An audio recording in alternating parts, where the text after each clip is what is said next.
Thank you very much. I certainly appreciate the opportunity to be with you today. As way of background, you do need to know about my Kentucky experience because it really does influence my perspective of healthcare reform.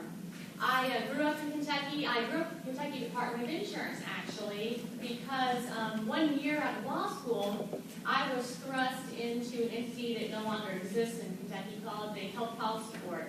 And they were charged with implementing some pretty far-ranging healthcare reform initiatives in Kentucky. And the year, without aging myself, was 1995. And Kentucky decided they would like to be a microcosm of what was being considered on the national level as Hillary Clinton's healthcare reform. The problem in the Kentucky market is that while a lot of the same reforms were implemented in Kentucky back then, there was no individual mandate. And so what happened, the health insurance market, particularly on the individual side, really collapsed. All but 2 participants left the Kentucky marketplace. Our legislators were trying to address the issue, and sometimes they made it a little bit more difficult for companies to come back in. So really, I cut my teeth on healthcare reform. I was with the Health Policy Board initially. The legislature abolished the entire initiative of the board in 1996, and I went to the Kentucky Department of Insurance as just regular counsel, and there I spent pretty much the bulk of my career in insurance regulation, just initially as staff counsel, working up to general counsel, and then serving as commissioner in Kentucky until my appointment ended, and I moved here to practice law in the insurance regulatory world, and I met Governor Haslam, and the rest, as they say, is history. Interestingly, when I was speaking with the governor about joining the Tennessee Department of Commerce and Insurance, we had a lot of issues that were important, and healthcare reform was just one of many. He certainly knew about my background, and he certainly was cognizant of the federal law and all the decisions that were going to be coming to him in very short order about implementing that law. But that wasn't his very first focus, and part of the reason for that is that the most momentous change for our marketplace is the exchange that you were just talking about, and the creation of an exchange, and that is being housed in the Department of Finance and Administration, the Healthcare Financing Authority. And so we're working very closely with those individuals, but that planning is really happening in a different place, because the governor said to me specifically, your job is to make sure we have a competitive, healthy marketplace on the outside of the exchange. Because while the exchange is important, and it will happen because it's the law, I need you to really focus to make sure that we have a competitive market outside of the exchange. Because there's sort of competing interests. If you think about it, the way to have the most successful exchange is to have the largest risk pool available. Well, that doesn't serve my commercial market, because we don't want to have 3/4 of Tennesseans in the exchange products, because that doesn't leave anything for the commercial market side. So we're going to really be watching how this develops. But I have to back up for a minute, because you mentioned Kentucky Wildcats. I certainly was educated in Kentucky, and I am a graduate of both the University of Kentucky and the University of Louisville for law school, which, as you know, are bitter rivals. And when I was appointed in Kentucky, that is a governor appointment, but there's a Senate confirmation. And actually, the fact of whether I was a Kentucky Wildcat or Louisville Cardinal fan came up in my Senate confirmation hearing. I'm not kidding. I was actually asked, let me see here. But in Tennessee, we have an academy of that, so I appreciate that. So let me talk a minute about what's happening at the Department of Commerce and Insurance, because as many of you know, we were very much in favor of maintaining as much authority from the federal law as possible. So when you look at rate review and possible federal preemption, and you look at external review and possible federal preemption, we were doing everything possible to maintain that authority in the state. Because the governor and I believe that the best way to protect the interests of our marketplace and Tennesseans is to manage our own destiny, to control our own marketplace, and to maintain as much authority as we can over our own products, our marketplace, and our residents. So to that end, we were challenged initially from the time I walked in the door, because the federal government HHS was going to be making determinations about whether or not we had sufficient rate review authority and whether we had sufficient external review authority for appeals processes. And we did some pretty close self-analysis, and we realized that we should probably bolster some of our rate review authority. And there was one little tweak that had been identified to us on external review that might be a problem in terms of maintaining authority in the state and not being preempted.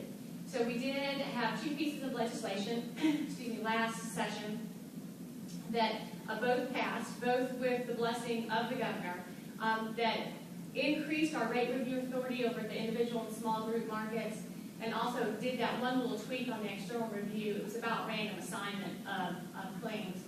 Both of those pieces of legislation passed.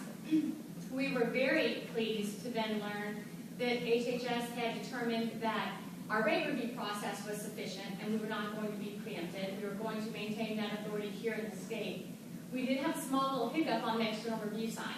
So part of our challenge of dealing with HHS is that it's an evolving world at the federal level, and we don't always have a very defined goals and issues, to address when trying to figure out what is the standard. And a lot of that is because the federal government wants the states to do what they think is in their state's best interest. So they're very hesitant to say, this is the hard and fast, bright line rule, this is the test you need to meet.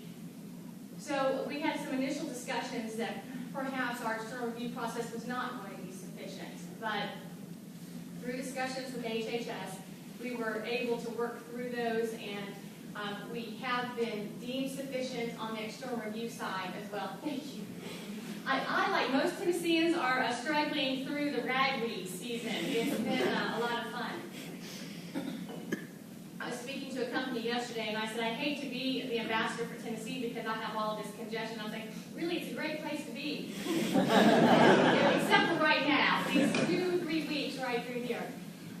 So thank you very much. But back to the external review, we did maintain authority. We were found to be sufficient on the external review side. There may be some additional tweaks we have to do in the future. We have sort of a provisional approval at this point. So we are still working through those issues as well. So now on to the question of the exchange, because from our perspective, we are ready. We are regulating the marketplace effectively through the implementation of the Affordable Care Act. But the exchange is what's looming on the horizon. And I have been in some substantial discussions with the governor, the governor's office, Darren Gordon, Brian Hale. We're very much involved in talking through policy. Now, the day-to-day implementation and the process we are not as involved in, but certainly in the policy issues. I will tell you, because I know this for a fact, the governor has not decided how to proceed on the exchange. And I know that a lot of people are wondering when that might occur, because particularly those of you in the health industry are preparing for an exchange, however it's going to look, because we know there's going to be one, whether on the federal or the state side. And so a lot of people are doing a lot of preparations to get ready for that. The issue on timing is the governor is extremely hesitant to make a decision about how to proceed on an exchange until he knows a little bit more about the rules. And if you have been following the process at all, the rules were just issued in interim form. Initially, comments were to be received by, I believe, this week, but then that deadline was extended until the end of October.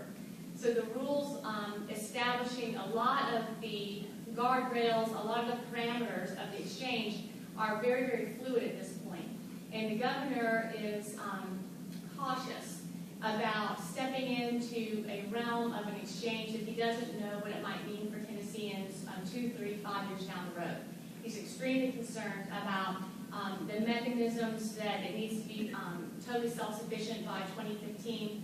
And when you don't know the rules of the game, it's extremely hard to step in on behalf of the state and say this is something we're going to do. My experience is, and my conversation with the governor has always been, we like to control our own destiny as much as possible. So it wouldn't surprise me if that is where the governor decides to be. but that is my impression alone. The governor has not said one way or the other. He certainly knows the timing issues, and I think that he certainly hopes to have a decision maybe December-ish is what I'm thinking. If you're following the health planning, the exchange planning initiative over at Finance Administration, there's a white paper that's going to be issued mid this month that is sort of a discussion document. I encourage all of you to read it. If you can't get through the 70 or 75 pages, there's probably going to be, there's going to be an executive summary attached, and please take the time to read that, because it's my understanding that the white paper is an initial point of discussion, and that comments are going to be received and encouraged, and I think that you might have some very valuable points to make on some of these issues, because it's my understanding that the white paper is going to say, if Tennessee decides to run its own exchange, these are some policy points that we need to consider. We need to have some decisions on these points. And if you have something to say on any of those points, this is the time to do that. You want your comments to be heard, and all of the involvement of the interested parties can only make an exchange better, however it turns out, whether it's federal or on the state level. So that's the update on the exchange. I will tell you also, we are very cognizant of the legal challenges to the federal law. We are watching the United States Supreme Court. We understand that there might be a decision as early as this next summer about the constitutionality of the law. All of the decisions that are being made are taking that into consideration. We are not putting Tennessee in a position of getting too far ahead of where we have to be in case there is a challenge to the law that is upheld. But at the same time, we are being very careful not to get behind the 8 ball, so that if the law is upheld, the governor says, go with it, we have the ability to implement an exchange in short order and try to get that up and functional by October of next year, so that you can then start with enrollments for the 2014 year. It is a very tall order. It's extremely hard to do. Sometimes when you see the creation of the white paper, and you might see some RFPs going out to see what services are available in the marketplace, you'll think that decisions have been made, but I can assure you that has not been the case. The governor has not given a policy direction on this issue because he is taking a lot of time to make careful consideration of what's best for Tennessee. On the RFP issue, you might see some RFPs going out from Finance Administration for exchange planning initiatives. There is a substantial concern among states that the IT expertise is not going to be readily available for all 50 states and the federal government to create an exchange type initiative in the time frame that is required. So there are a lot of states like Tennessee that are trying to get on the forefront. Again, should we decide to go forward, we want to make sure that we have our vendors and our partners in place to make that possible. Our concern is that some of the entities with capacity to help in this regard are going to go towards the larger states with the larger marketplaces, and that those of us in smaller states may not have the ability to access those resources quickly. So that's why you'll see some RFPs probably going out to test the water, see if we can get vendors to help us. Again, if that's the way that the decision is made to go. So that is the state of the affairs, both at the Department of Commerce and Insurance, and all of my involvement on the exchange. I will be happy to answer any questions that you might have. I would expect that you would have quite a lot